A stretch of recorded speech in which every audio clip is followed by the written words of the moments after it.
digital landscape, for your business to thrive, you must adapt or die.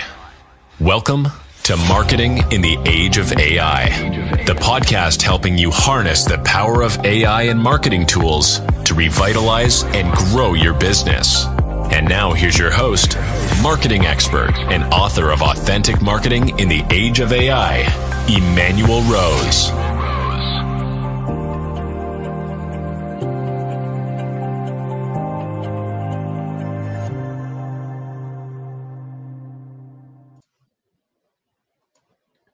Welcome to Marketing in the Age of AI. I'm your host, Emmanuel Rose. Today we have Anil Yasyerli joining us. Anil is a former startup chief marketing officer who has successfully transitioned into the role of founder at a specialized recruiting and staffing agency focused on top-tier marketers across Latin America. With a keen understanding of what it takes to drive talent acquisition in the marketing sector, Anil's expertise lies in aligning innovative marketing strategies with effective recruitment solutions. Thank you so much for spending some time with me today, Anil. Thank you so much for having me, Emmanuel. So I'm interested to know how you went from being a startup CEO to recruiting. How in the world did that happen? It was just pure desperation that led me here. Okay. So, earlier in my career, I worked at big tech companies like Amazon. And after 2018, fell in love with early stage startups and worked at 3 different VC-backed startups. And during COVID, early days of COVID, I was working at a VC-backed startup that went through a rough patch after COVID. The business is called PadSplit. It's a two-sided marketplace where we turned single-family homes into room rentals for low-income workforce. Our entire value proposition depends on our ability to convince 6 to 8 strangers to live in the same single-family home. Wow. And 4 months into the job, COVID happens, and just that was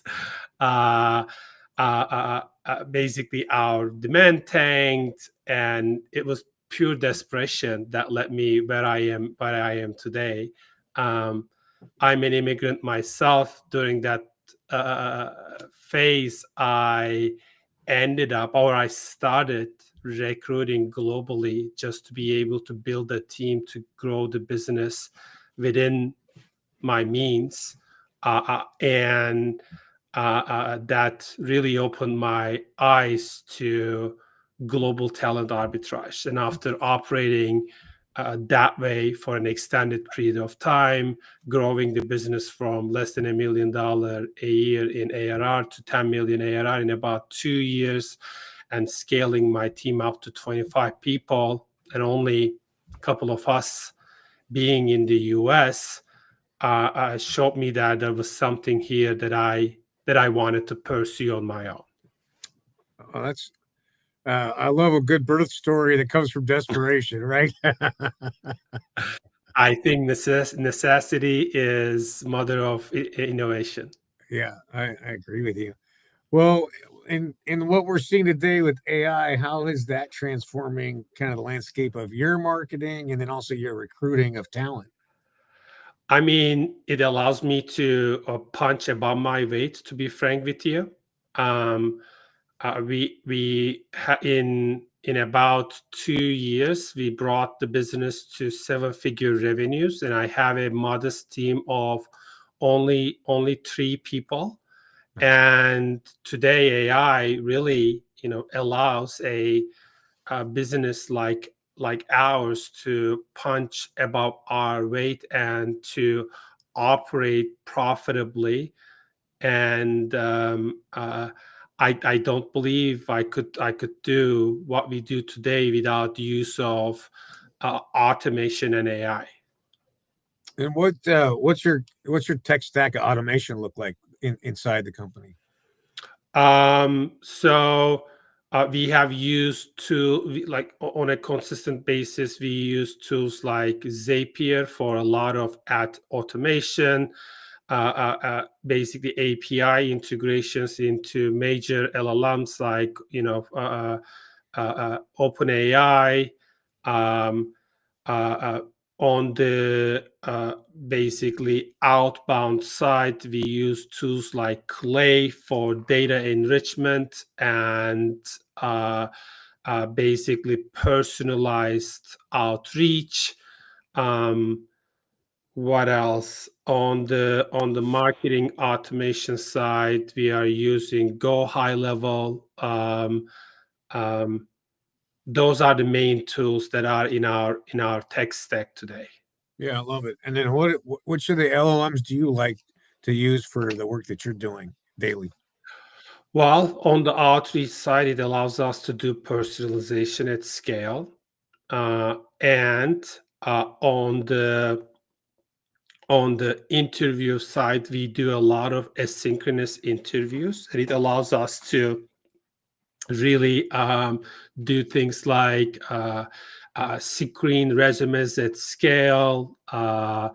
We do recorded interviews and run the transcripts through LLMs to get evaluation of those interviews, fit against the job descriptions.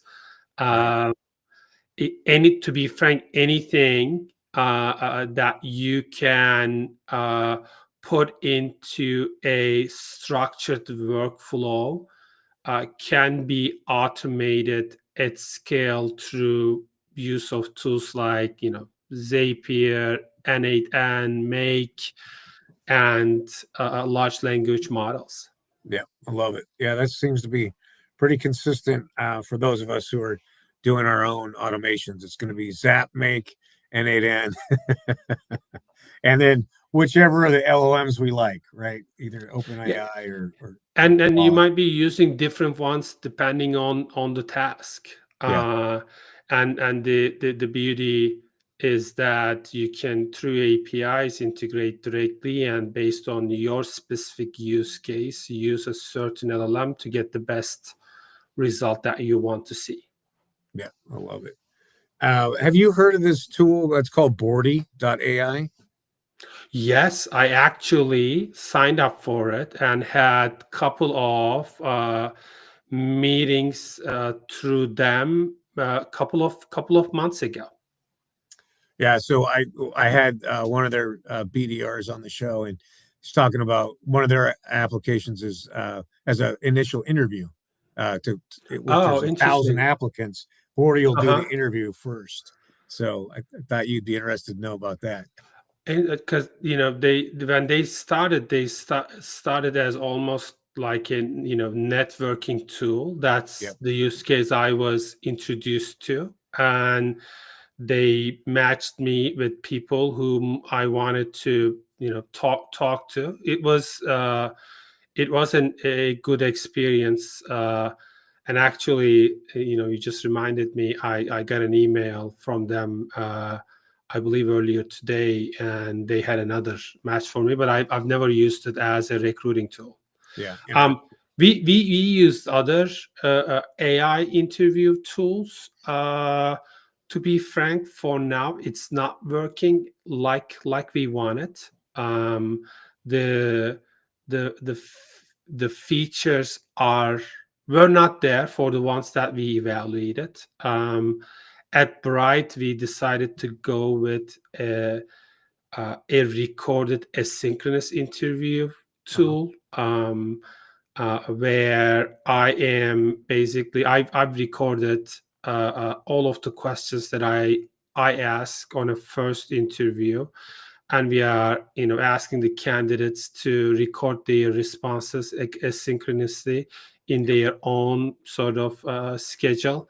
That works out better for us right now.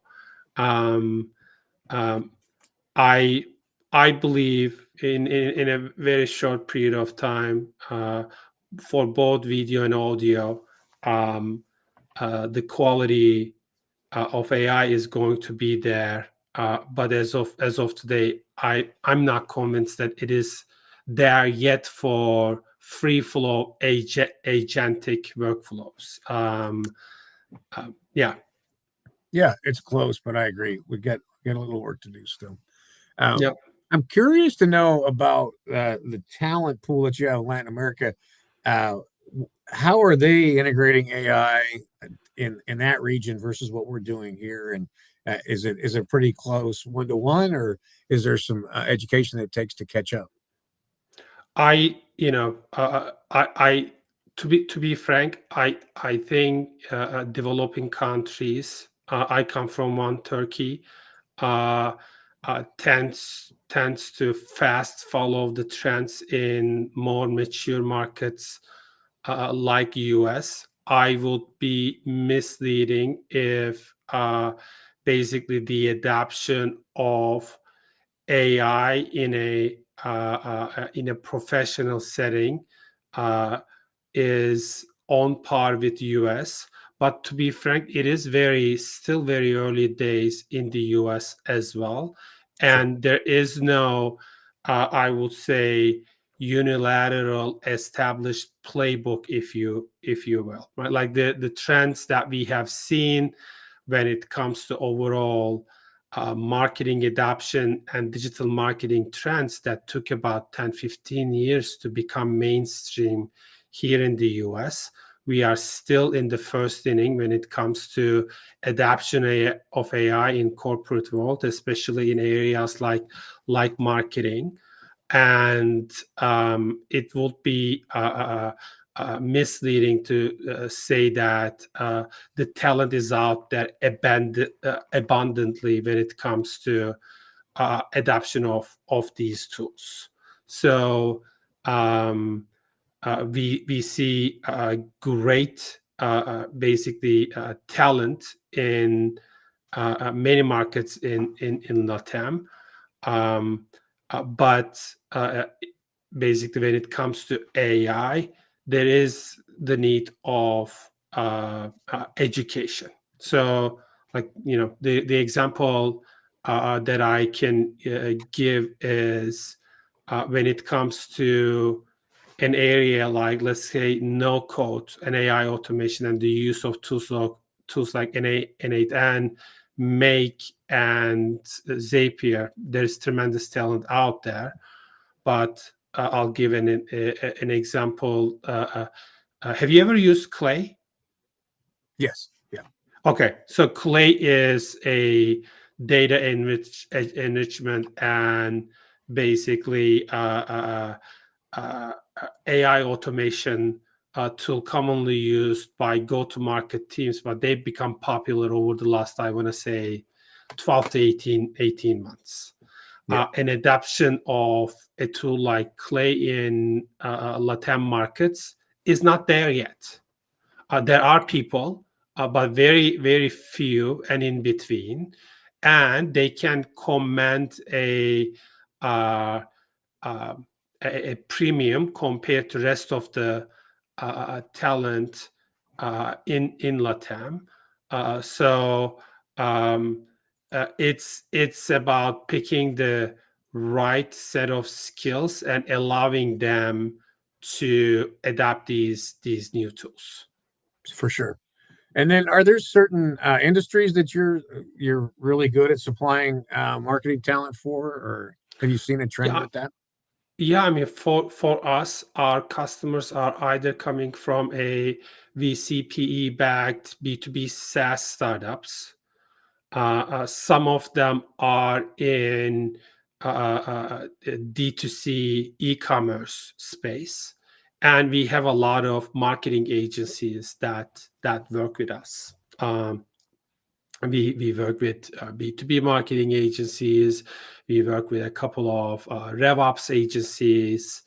Uh, we tend to focus on, I would say, mid-level talent, not entry level or not at director level. Basically, we help our clients hire individual contributors that have generally 5 to 10 years of experience in their Uh, domain expertise. that makes sense.